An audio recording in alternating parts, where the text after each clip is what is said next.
এক ছিল এক রাজা। প্রতিদিন মন্ত্রী পরিষদ নিয়ে তিনি রাজ দরবারে যেতেন। একদিন পথে দেখা গেল এক বানর হাতে ফুল নিয়ে দাঁড়িয়ে আছে। রাজা কোনো কথা বললেন না, চুপ করে চলে গেলেন।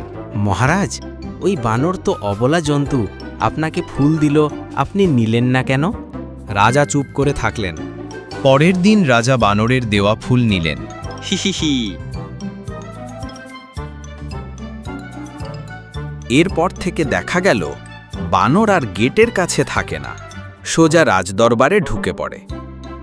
একদিন রাজা সিংহাসনে বসতেই চুপি চুপি বানর এসে রাজার কাঁধে বসল, হাতে ফুল দিল।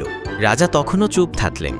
কিন্তু হঠাৎ বানর লাফ দিয়ে রাজার মাথায় উঠে গেল, লাথি মেরে মুকুটটা ফেলে দিল। হি।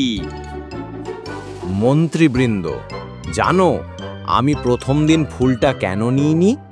বানরকে যদি প্রশ্রয় দাও, সে শেষে মাথায় চড়ে বসে।